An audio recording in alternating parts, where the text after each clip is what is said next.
I want everybody to take a moment and time travel back to the year 2007. I was a middle school age kid and the Xbox 360 had just released, and like several other kids, I just had to get my hands on one. And the reason I wanted it so badly is because one of the main launch titles that came with the console was Halo 3. At the time, Halo was easily one of my favorite franchises of all time, as I've said before. The campaigns of Halo 1 and 2 were epic, and the multiplayer was extremely fun to the point where it would keep me awake far into the hours of the early morning. So of course Halo 3 had high expectations, and sure enough, it delivered. Halo 3 was a huge success. The game released on September 7th of 2007, and by January 8th of the following year, it had sold 8.1 million copies. And keep in mind, this is exclusively on the Xbox 360. The game also drew over 1 million players on Xbox Live within the first 20 hours of its release, making it the biggest day in gaming in Xbox Live history still to this day. Halo 3 was a huge success, however it was short-lived because after Halo 3, Bungie, who had developed Halos 1 through 3, would be replaced by 343 Industries, and from there it was pretty much downhill. Games like Halo Reach and Halo 4 had strayed away from what made Halo so great originally, and the community was not pleased.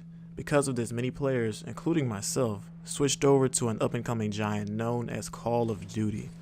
While Call of Duty wasn't new, it experienced massive growth after Halo had relinquished its crown as the king of first-person shooters. Call of Duty had become, and is still, a household name. It's the go-to first-person shooter across any platform. But how long can it keep this level of success? Could it be possible for Call of Duty to suffer the same fate as Halo?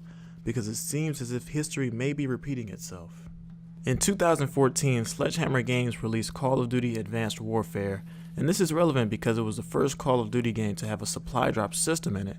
They contained cosmetic items and exclusive weapons, and at first they were only obtainable by playing the game, meaning you couldn't buy supply drops to gain an advantage on other players.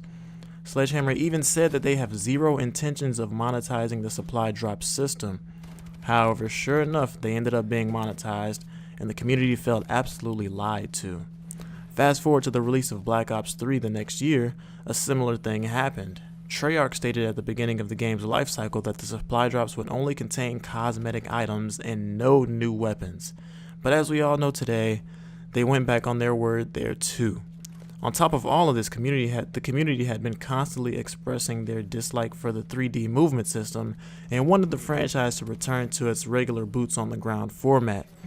Finally, 2016 rolls around and Infinity Ward releases their Call of Duty title, which is Call of Duty Infinite Warfare. Now, I don't really need to say much about this game because I'm sure you guys have done this already, but let's just say that Infinity Ward clearly did not listen to the community when they were making this game, and supply drops were back and bigger than ever. The one thing they did do right, however, was release Modern Warfare Remastered alongside Infinite Warfare to kind of appease to the fans who wanted the regular classic Call of Duty feel. And you would think that that's a good thing, but somehow they managed to screw that up as well. After the most recent update in Modern Warfare Remastered, they introduced brand new supply drop only weapons into the game after months of telling the community that they want the game to remain and feel as classic and true to the original experience as possible. And once again, the Call of Duty community has been lied to. Many people are already expressing their distaste for the direction the game is going, and many are even saying that they're done with the franchise. Now, we've already seen what can happen to a game when the developers don't listen to the community with the Halo example. So this begs the question, is it possible for Call of Duty to suffer the same fate as Halo?